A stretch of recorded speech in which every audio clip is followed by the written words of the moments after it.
Nay? Nay, ano ginagawa niyo? Oh, wala ito. Matulog ka lang dyan. Matulog ka na. Tulog ka uli.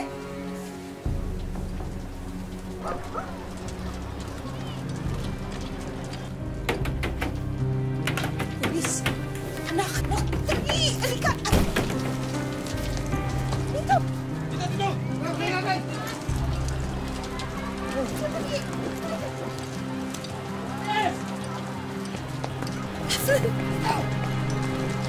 Tigil!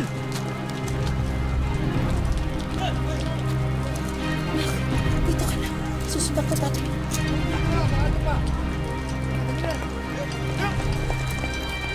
Dito ko lang. Huwag ka alis. Dito ko lang.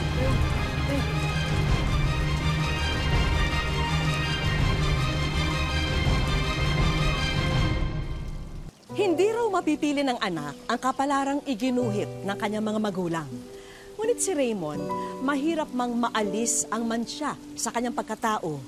Nais niya pa ring mabago ang kinabukasan niya. Magandang hapon po mga kapuso, ito po ang Wish Ko Lang. Simula ng malulong sa bisyo ang kanilang magulang, para na ring naulila sina Raymond. Kasunod kasi ng pagkakadakip sa kanyang ama, naglaho na parang bula ang ina ni Raymond at basta na lang sila iniwan nito. Ngunit sa paglipas ng panahon, dala-dala pa rin niya ang pag-asang mabubuo muli sila bilang pamilya. Raymond, anak, halika. Kain. Halika na.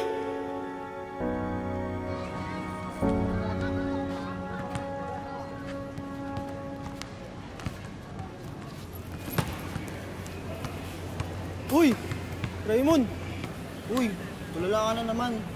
Kung ano-ano na naman ang iniisip mo. Ano na naman ba yun? To.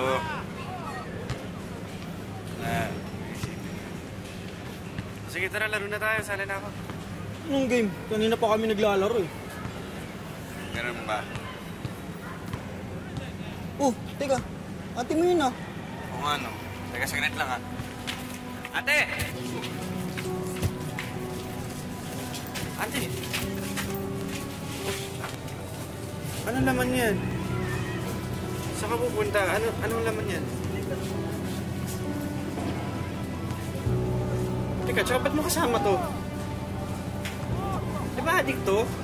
Umuwi ka na? Sige na. Ay, tara na, umuwi na tayo. Huwag ka na sumama dyan. Tara na. Huwag mo nga akong utusan. Bakit tatay ba kita? Para sa atin itong ginagawa ko. Para sa inyo. Para sa atin. Para pag umuwi si nanay tsaka si tatay tapos wala ka doon, hanapin ka nun sa akin, no? Nasasabihin ko sa kanila. Sabihin mo sa kanila mang wala silang kwenta mga magulang. Umaasa pa rin ba na babalikan nila tayo? Si tatay mabubulok na yun sa kulungan. At si nanay, ewan ko lang kung babalikan pa tayo nun. Sabi naman niya, babalik siya eh. Naniwala ka naman. Uy, tara na. Baka matitikan pa tayo dito. Sige na, umuwi ka na. Nang hapong din yun, hindi na rin bumalik ang kanyang ate. Kaya si Raymond na nga ang tumayong magulang sa nakababata niyang kapatid. Oh. Bakit? Ha? Bakit? Kuya, nagugutom na ako. Nasaan na ba sila? Naisipin yun. Hayaan mo, bukas na bukas, maghanap ako ng mautangan para may makain tayo, ha? Kuya, hindi na ba babalik sila nanay at tatay? Tulog na naman muna. Huwag mo na isipin yung mga ganyan, ha? Ako bahala, ha? Sige, tulog ka na. Upang matustusan ang mga pangangailangan nilang magkapatid, namasukan bilang car wash boy si Raymond. Tama yung ginagawa mong yan. Tuloy mo lang yan. Kailangan mo eh. Kumusta bang tatay mo? Nakalaya na ba?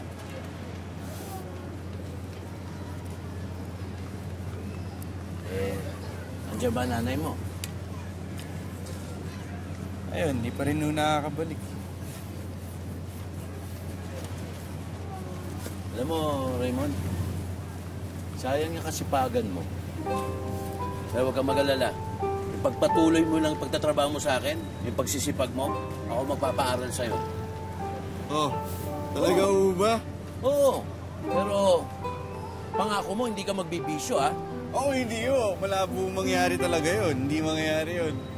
Saka dapat, isa pa, lagi mo papakita sa akin yung report card mo. At pag meron kang Ay, bagsak... hindi yun mangyayari yan. Sinasabi ko sa inyo, hindi ako babagsak. Papakita ko sa inyo lagi. Yan, ganyan ako na nag-aaral ako eh. Lagi akong first place eh. Hoy! Huy! Ano ginagawa niyong dalawa kwentuhan na walang katuturan? Ba't di kayo gumaya dito? Tulungan niyo naman to si Raymond. Ginawa niyo tamba ito, waiting shed?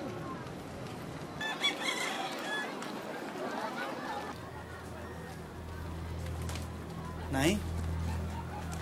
Nay? Nay. Uy, bitawan mo nga ako. Init-init. Ano ka ba? Asan ba ang ate mo? Hindi ko po alam. Eh, ikaw, saan ka ba galing? Ba't ngayon ka lang? Kanina pa ako rito. Baka kung ano-ano nang ginagawa ninyo na wala lang ako rito. Magkahalong gulat at saya ang nadama ni Raymond sa muling pag-uwi ng ina. Pero parang may nagbago, lalo na sa ikinikilos ng magulang. Nay, ano nangyari sa inyo, Nay? Ano ka ba? Huwag mo nga ako. Meron akong iniisip. Huwag mo ko pakialaman. Nay, ano iniisip niyo? Gabing-gabi na, gising ba kayo? Okay lang ba kayo? Ano ba? Sabi na huwag mo kong i-istorbohin eh. Malilintikan ka sa akin. Ano nga ho pala, bukas may programa kami sa school. Pwede ho kayo, sana makadaan kayo.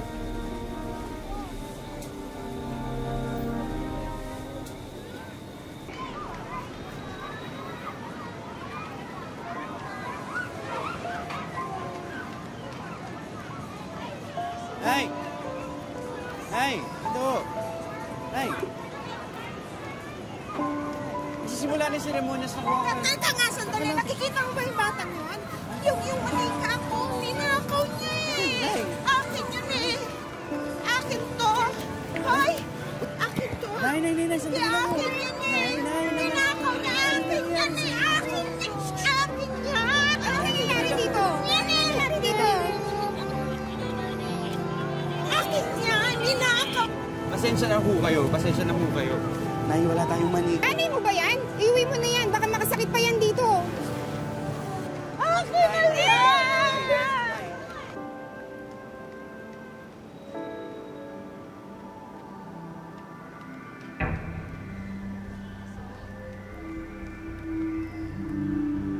Raymond, anak, nandiyan ka na pala. Halika rito. Tulungan mo si nanay sa kusina. May ipagagawa ako sa'yo.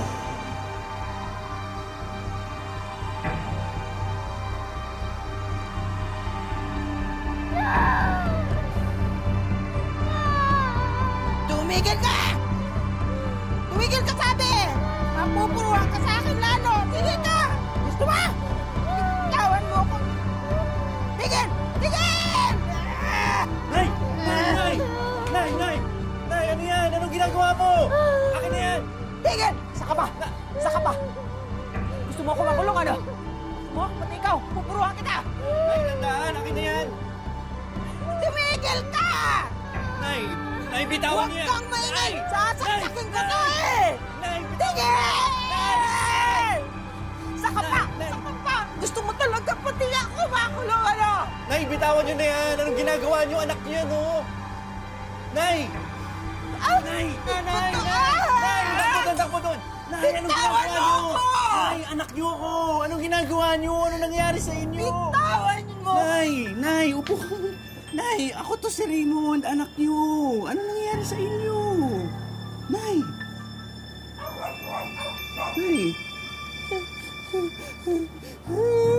Si Efren! Kinuha nila si Efren! Mga walang yan sila! Nang dahil sa matinding depresyon at epekto ng matagal na paggamit ng ipinagbabawal na gamot, unti-unti na ngang nawala sa katinuan si Nanay Lolita.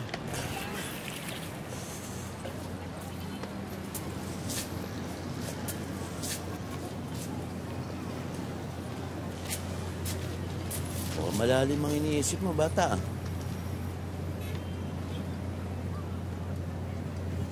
Nanay, kasi mukhang lumalala yung sitwasyon.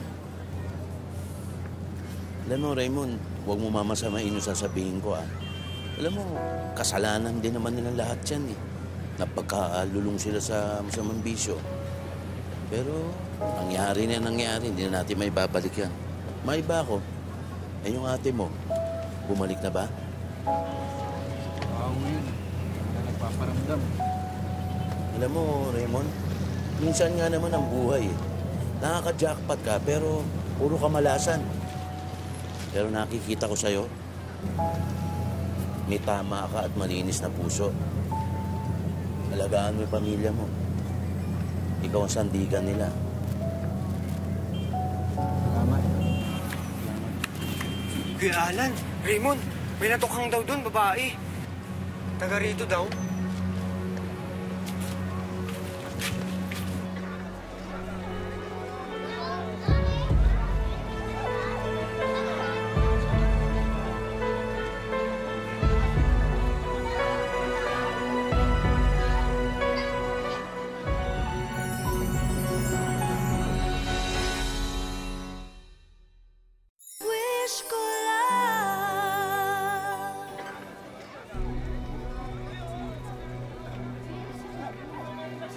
Ano naman yan? Para sa atin itong ginagawa ko, para sa inyo. Sandali lang. Teka, sandali o. Sandali lang. Tititignan ko lang ako kasi baka kapatid. Sandali lang kasi, wala pa naman. Hindi, sandali lang kayo. Sandali lang. Antay mo na yung Sandali lang talaga kasi kapatid ko yan. Sandali lang ko. Antay mo na lang na matapos ang investigasyon.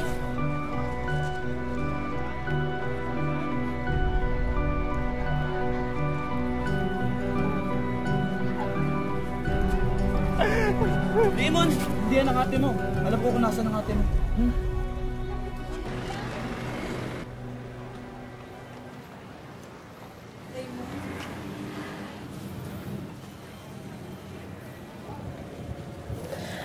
Raymond, tulungan mo ako makalabas dito. Set up lang ako. Oo, eh. Anong gagawin ko? Magpiyansa ka. Ate, wala akong pera. Anong gagawin ko? Maghanap ka, mangungutang ka. Hindi ko alam. Ate naman, alam mo na nga na walang gastusin sa bahay. Wala na nga kami pangkain eh. Tapos si nanay pa yung sitwasyon niya ganun. Lintik naman, no? Bakit yung pa iniintindi mo? Ako yung tutulungan mo. Ako yung nakakulong. Raymond, tulungan mo ko. Ate, kahit paano naman nanay pa rin natin yun. Wala na akong nanay. Kung ganyan din naman ang ganyan, mabubulok ako dito sa kulungan. Eh, ano nga gagawin ko? Kung wala kayong silbi, pare-pareho kayo nila nanay. Ate!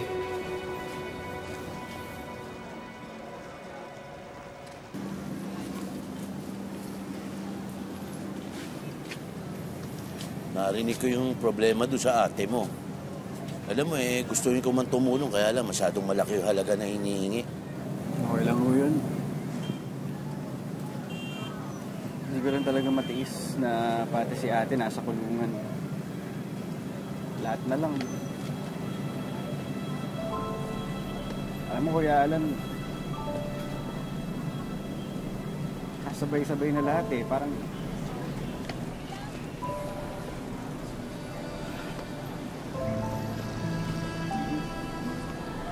hindi ko na alam gagawin ko eh. Ang hirap. Alam mo, Raymond, hindi sa wala kang magagawa. May magagawa ka. Unang-una, bata ka pa. Matalino ka. Masipag ka. Hindi naman ibig sabihin porke wala kang mabibigay na pera. Wala kang magagawa. Mag-aaral ka. Tulungan mo gumaling ang nanay mo. Bantayan mo yung kapatid mo, alagaan mo. At wag na wag mong iisipin, Raymond, na huli na ang lahat. Lagi may pag-asa. Parating may pag-asa. Ha?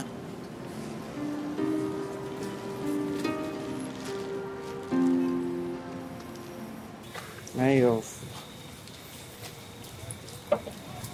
Kape nyo. Bakit mo ba ako inaalaga? Kasi nanay ko kayo. Niloloko mo ako eh. Wala naman akong mga anak. Naisipin niya na, sige na ho, inumin niya na ho yung kape niyo.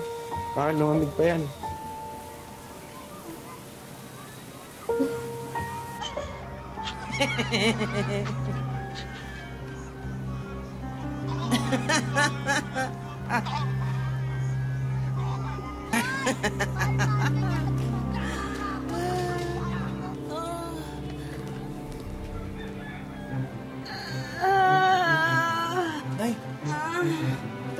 Nay! Nay, okay ka lang? Nay, ano nararamdaman mo? Nay, saan? Nay!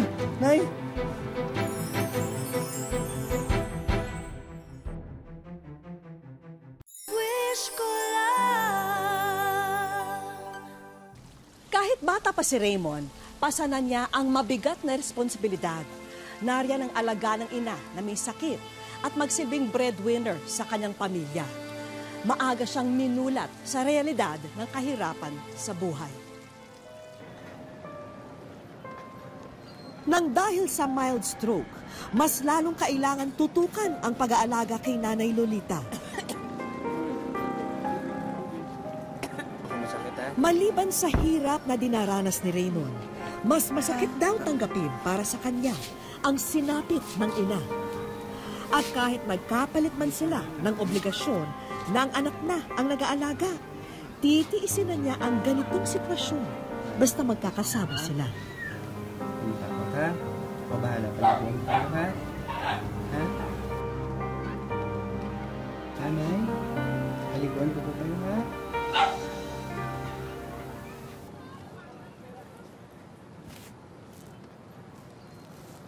Ay naman! Kayo umihi dyan!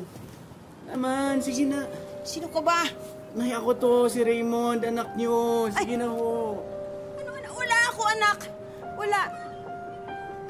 Nay, ako to. Si Raymond, sige na ho, makisama naman na kayo. Sige na, tara na ho. Ayok, alis ka. Masama. Si Raymond? Hindi ikaw si Raymond. Baby pa si Raymond ko. Nay, ako nga ho ito. Lumaki na ho ako.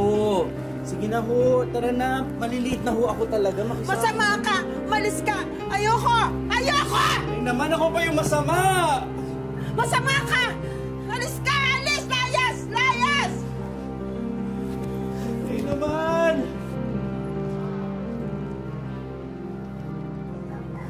Ano ba? Ano ba ginagawa ko sa inyo? Ba't kayo ganyan sa akin? Iniisip ko lang naman kayo eh. Hirap na ako. Minsan ba sinisi ko kayo? Ha? Sinisi ko kayo sa buhay natin? Hindi naman, di ba? Ba't niyo ako pinapahirapan ng ganito? Hindi ko na kaya.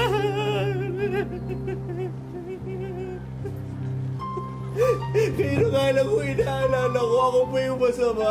Nakakapagod din, Nay. Tsaka sakit-sakit. Ako pa yung masama, ako pa yung walang silbi, ako pa yung hindi nyo nakikilala. At ako pa yung hindi nyo anak.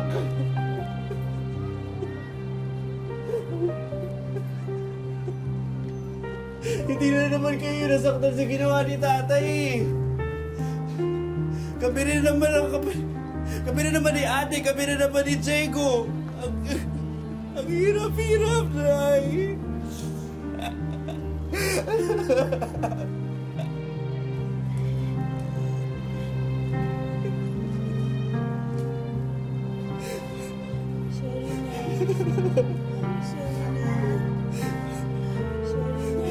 Sorry na, Tahana. Bati na tayo. Nay, parang di yun naman na intindihan yung hirap na pinagdadaanan namin ng magkakapatid. Hirap. Kami rin naman ay nangangailangan ng pagmamahal. Tahana, anak. Bati na tayo.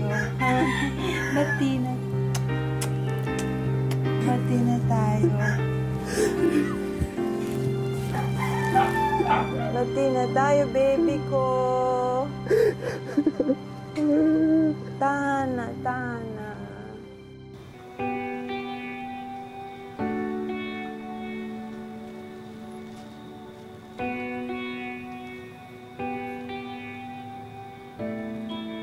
Mas lalo pang nagpursige si Raymond sa pag-aalaga sa kanyang ina, kahit na madalas hindi na siya nakikilala nito.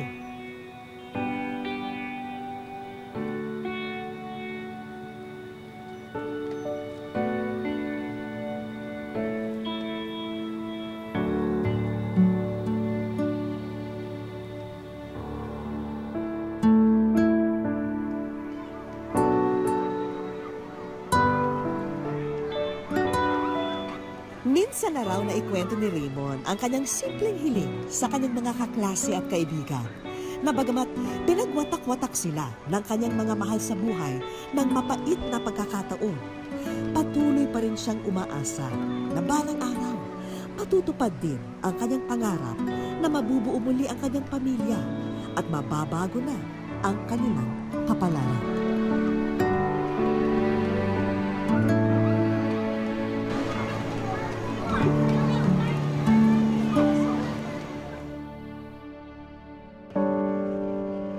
Porsigido si Raymond na makapagtungtong ng kolehiyo at makakuha ng diploma. Kaya ngayon pa lang ay pinagbubutihan na niya ang kanyang pag-aaral.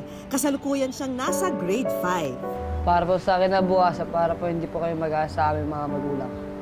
Kung wala sa eskwela, dito abala si Raymond. Ang kanyang kinikita sa car wash, ang kanyang pambaon at pantustos na rin sa kanyang pamilya. Minsan po pag may nag-uutos sa akin, sinusunod ko po agad.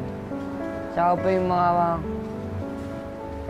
pag may pinapagawa po sa akin na na buhat, tapos pag magpapalaba po, nadadalin doon, sinusunod ko po agad. Tapos nagbibigay po silang pera. Sa bahay, kapiling ni Raymond ang ina at kapatid.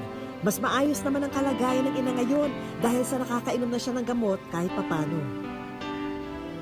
Nung nakakamiss po, wala pong nakapagtanggol sa bahay. So, wala pa yung magsisika para sa amin. Sa murang edad, pinipilit na maging matatag ni Raymond para sa kanyang ina at kapatid. Lalo pat siya na ang tumatayong padre de pamilya sa kanila mula nang makulong ang ama. Sana ko kay Kalanya sa tulungan. Pis na po kita, mahal na mahal po kita. Sana po paglabas mo ito, magbago ka na pa. Awat muna, Raymond, sa mga pinagkakaabalahan mo at isama mo muna ang iyong pamilya rito. Wish ko lang.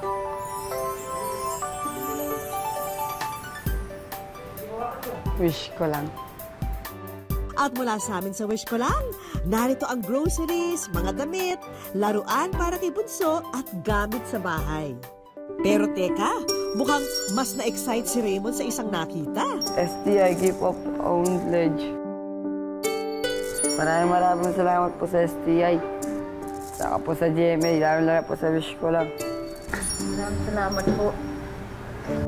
Bakas man sa mukha ni Raymond ang saya ng mga oras na yon, hindi pa rin niya maitago ang puwang sa kanyang puso. Sana magkita tayo balang araw. Sana magbago ka na po talaga. Kasalukuyang nakakulong ngayon ang ama ni Raymond na si Ramon sa Manila City Jail sa salang paggamit ng iligal na droga. At sa bawat araw niyang pamamalagi rito, wala rin siyang ibang dinasal kundi makita muli ang kanyang pamilya. Mga anak ko po, mahal na mahal po sila. Sana, kapatawad po nila sa mga kasalanan ko sa kanila.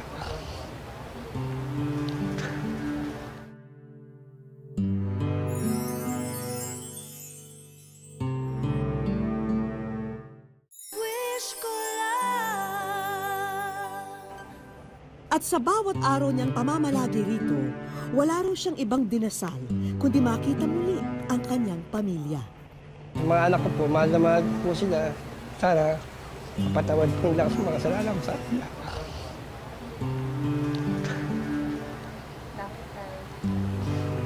Kasi po, pabayaan ko rin po sila eh.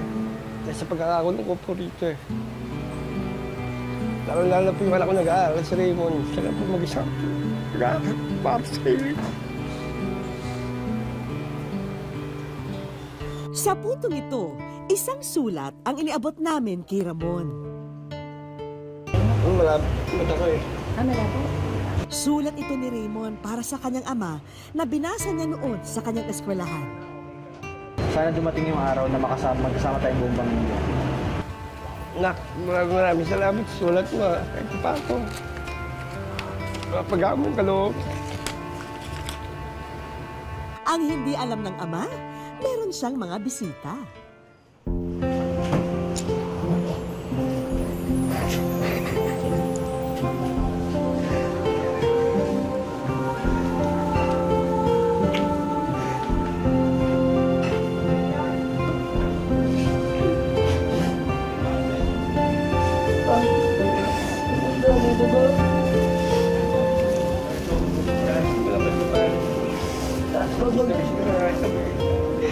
Alam mo, paglabas mo dito magpagawan. Kasi mga mahirap ko nagtatay sa labas eh. Oo, para mo sa inyo. Kumago lang pa.